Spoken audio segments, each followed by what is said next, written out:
Hey guys, how's it going? So I got a bit of a weird one here.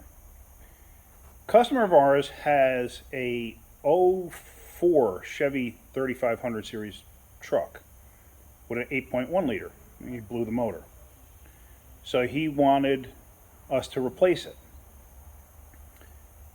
He said he knows of a motor at a wrecking yard that deals with trucks. And apparently there was some, whatever, GMC or a Top Kit, or there was something, an '05 with an 8.1 in it that was running, and he could get the motor. Okay. You want to get the motor? That's fine. We don't do that a lot. It just depends on the customer.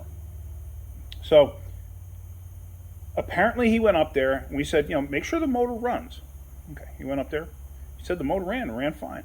Okay. So they took out the motor, and he took it and he brought it down here. And he said, hey, he goes, I realized after I got the motor, I pulled out the dipstick, and it was milky. Like it may have a blown head gasket.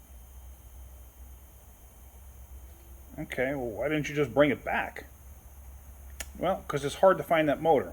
He goes, if it's just a blown head gasket, take the heads off. We'll send them out. He goes, I got the motor, great price. He said, just take the heads off, and let's see what's going on. Okay. So he delivered the motor here. We took the heads off just now. And it's not a blown head gasket. This engine had to be from up north. Supposedly it's only got 50,000 miles on it. And judging by the wear in the cylinders, I would have to agree. It probably only has 50,000 miles on it. There's no wear in the cylinders. Why do I say it's an up north motor?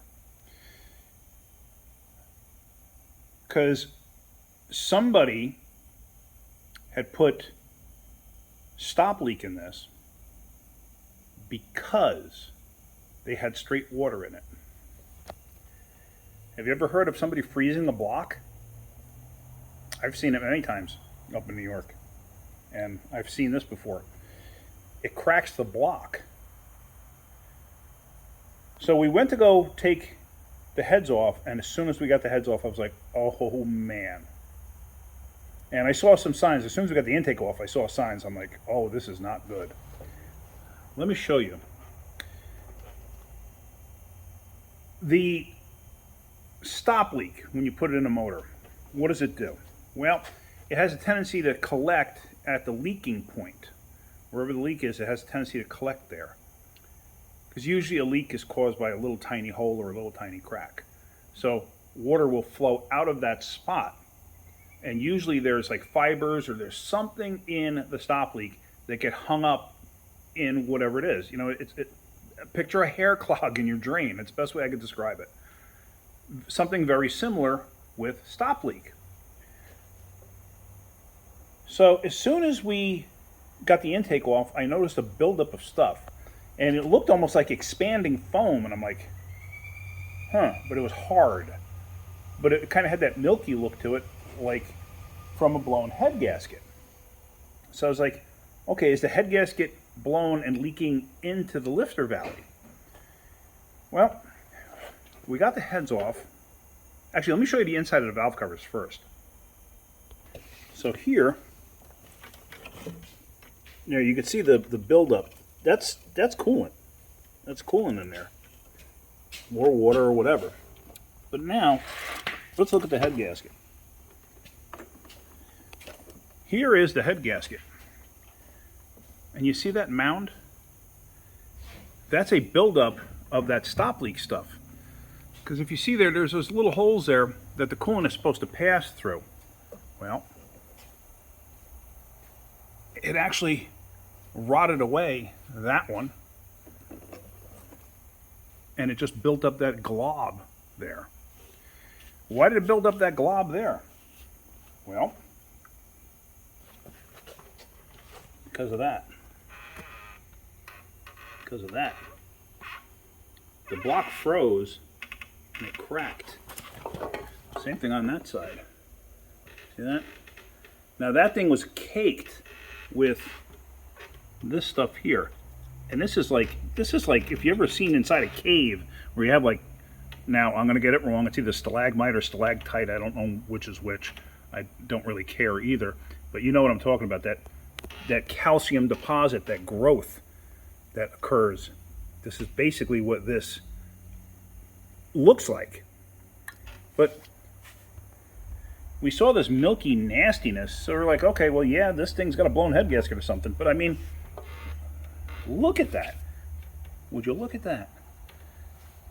Now, look inside also. See the passageway here? See this stuff? That's stop leak. That's what stop leak does. And think about it. That gets in your radiator, everything else. That's why stop leak is not a good thing. You got a leak, fix it. Stop leak's not a good thing to use.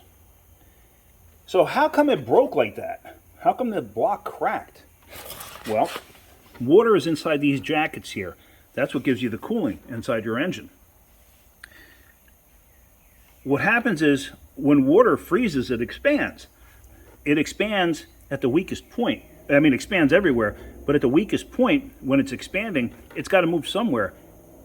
So it actually physically cracks the block because this area is the weakest. These areas are the strongest. So here at the weakest area, because you basically only have this small area because the water passes underneath, this whole thing split. It split up top. Now, apparently he can get his money back for this. Luckily he didn't put any labor into it.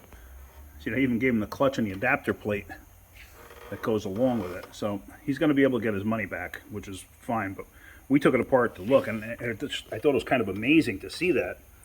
I thought you'd find it interesting. And if you look too, there, that's stop leak. That's what happens when there's a crack and it's bleeding through. Now imagine that being inside your cooling system, you know, stuck inside fins and stuff. Once you get like a little restriction, it gets worse. It just keeps getting worse.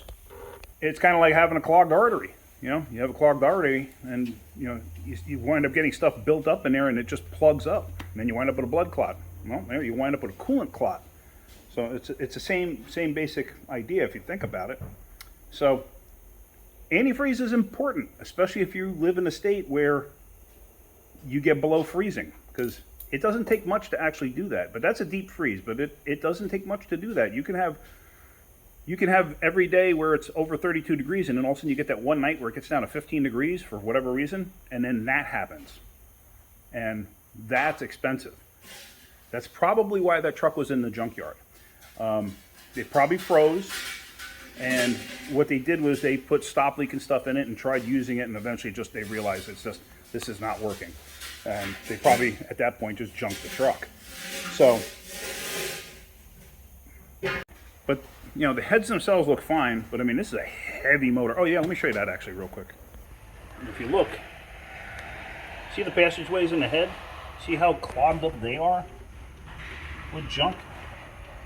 That's all from stop leak.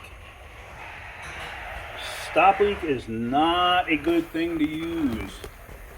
Don't use it. You got a leak, fix it. Come over to this side, I'll just show you this. Oh, just pull my leg on that. There you can see that crack.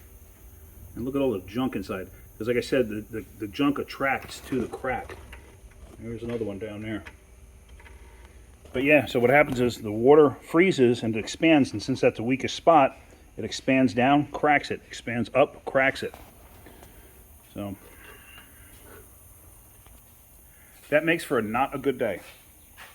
So just something to consider. If antifreeze also keeps corrosion from occurring. 'Cause I've seen it where water pump impellers actually rot away over time. It'll rot head gaskets too if you're using straight water over time, because you need some kind of corrosive inhibitor, some kind of like acid reducer, stuff like that. You know, like Tums for your motor. Because otherwise it will occur. You will have a problem. So anyway, I thought that was really interesting, and I thought I should show you that. So anyway, that's it. All right. Getting something out of my videos, hit that like button. Could please subscribe. All right, guys, have a great day. Keep wrenching.